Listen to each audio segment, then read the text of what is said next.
Hey guys, Pedro here to tell you about the latest from Avantasia, Here Be Dragons, out February 28th on Napalm Records. The album has 10 tracks, 50 minutes in length, and this is the band's 10th full-length studio record. They are a German metal band.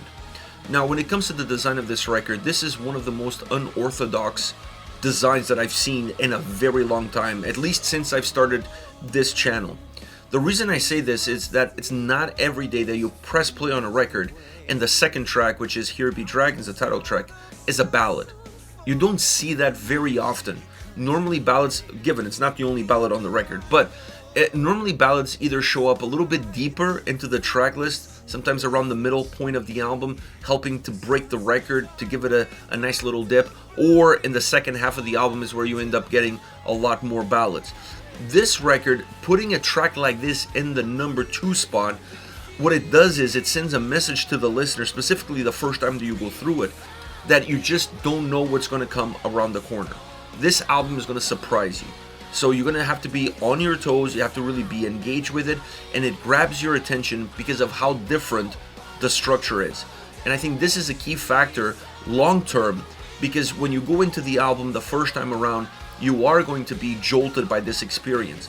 And it's going to take you a few times to go through this record to be able to adapt to it a lot better. At least that was my experience. But the moment you adapt to this difference, to this different approach as far as track listing is concerned, the album almost gains a new life. It becomes very dynamic, very fluid. Talking about a roller coaster ride, this album is a behemoth of a roller coaster ride in terms of how these songs come at you with different experiences, different vibes. So this track listing, while at first glance feeling very unorthodox, it works really well for the context of the sound that the record has. And the sound that the record has is one that, on one hand, it's Avantasia. It still has a lot of choirs, orchestrations, guest vocals, great guitar sound. All of the elements that we've come to expect from an Avantasia record are there. So they're not reinventing the wheel and they're not doing something completely different.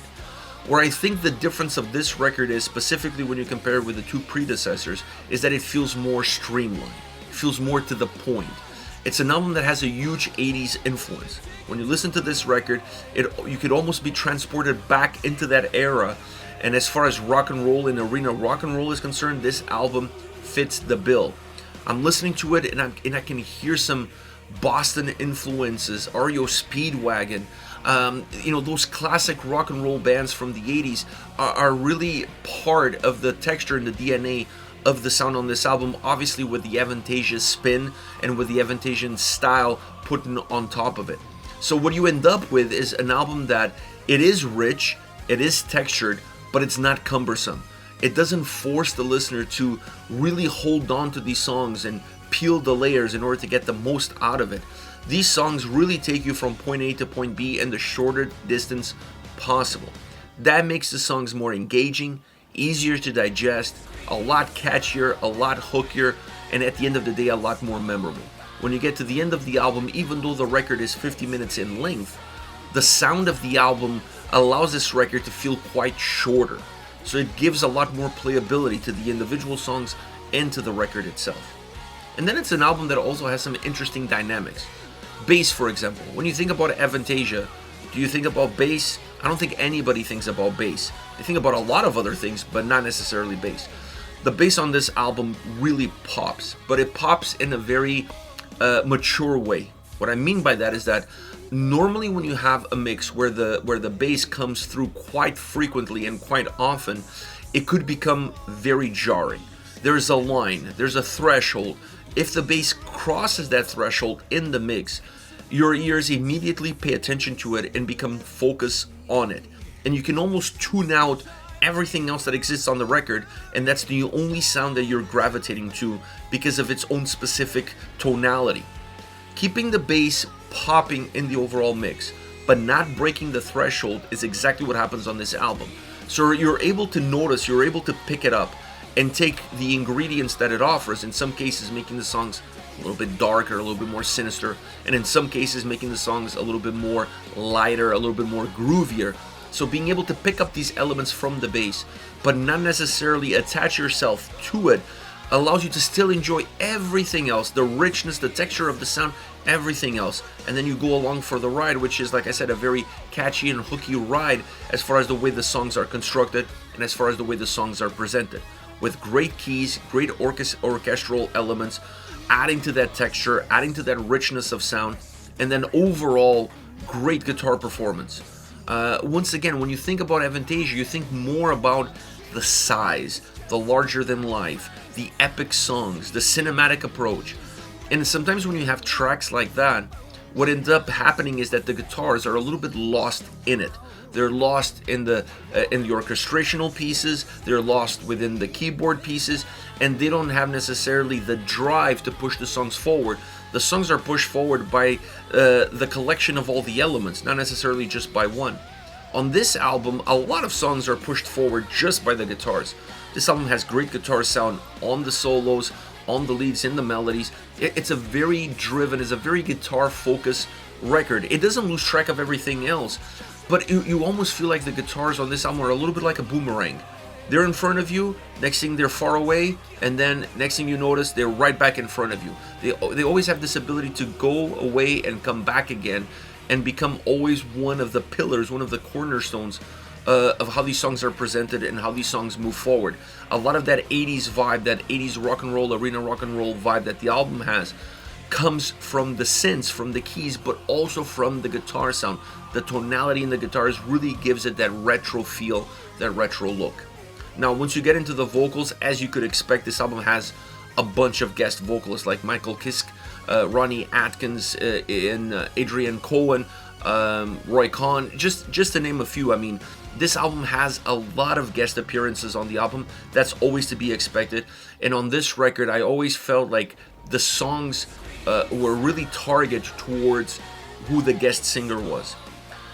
When you look at the tracks and you look at who's on it, expect a track sound-wise, but even from a structural standpoint, that almost mirrors the band that singer belongs to. And I thought that was really interesting because that also made the album more dynamic, because the songs become a little bit more individualistic. Obviously there are sense of connection between them, but having the songs really cater to who the vocalist is definitely adds a different aroma. It's not like the songs feature a vocalist that has to adapt to the song. It's almost like the song is adapting to the vocalist. And then obviously Tobias, great performance as well. Great vocals on this record throughout. And when I look at this album, I'm happily surprised by how good this record is. The two previous albums, while I enjoyed those records, I felt like those albums were very demanding. They were very cumbersome. They demanded a lot from the listener. You cannot get a quick fix with any of those records, and even if you go further back in Avantasia's discography, you're going to find albums like that it requires a lot more from the listener. This one, it almost feels more easy listening. You can take these songs individually and really get the most out of it. You can press play, listen to 2 tracks, go do something else, come back, listen to 2 more songs. You're really not missing anything. The record and the tracks don't need one another in order to work. It's just a great collection of great songs put together under one single umbrella.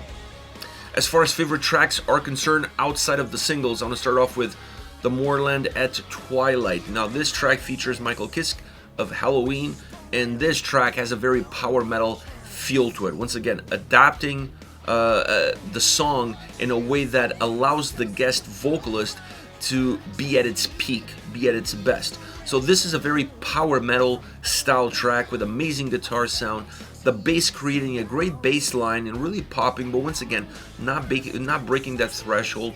The vocals are outstanding, great dynamics, the chorus larger than life. What a big chorus, both musically and vocally. This chorus really feels explosive and adds a little bit of power into that power metal sound that the song has. Still very rich, still very textured, but more straightforward, more focused, more driven, more narrow at times. Then we have my perhaps not favorite song on the record, but second favorite song on the album, without a shadow of a doubt. My favorite song on the record is The Witch. This is my second favorite, and it's the track that comes right after, Phantasmagoria. This song features Ronnie Atkins on it. This is a phenomenal track. Such a bright, lively song with great sound, great vocal performance, so dynamic both vocally and musically. A track that it's filled with light in it. The chorus is explosive, the chorus is memorable. The layers on the vocals throughout the song and in the chorus really help give it some size. But it's such an epic, feel-good song with one of the most, if not the most memorable chorus on the entire record. I love this song. I love the dynamics. I love the sound. Definitely, like I said, top 2, my second favorite song on the entire record, behind The Witch. Now, last but definitely not least, I picked Avalon. This song features Adrian Cohen of Seven Spires, and this track really brings a little bit of that more dark cabaret vibe that Seven Spires has in their sound. So when you look at the verses of this song, the verses are a little bit darker. Not overly dark, but they are a little bit darker. Then as you start moving towards the chorus opens up. The chorus is more epic, more bright, with bigger size, with more impact, and that it's almost like you're opening the windows from a dark room and you're letting the light in. Previously the windows were kind of ajar, so there was some light coming through the cracks, but the chorus opens it right up. Great duet. I love how the vocals are set up in this song, really getting the most out of Adrian, but out of the song itself from a vocal standpoint. It's a great track. It's unique because of Adrian's vocals, but it's also unique because of that darkness that you feel, that Seven Spires darkness. There's a little bit of that in the verses, and I think that helps set this track apart. This is it, Avantasia with Here Be Dragons, out February 28th on Napalm Records. Let me know your thoughts on the band, on the singles. Hit me up in the comment section. I'll see you all at the next video. Take care, guys.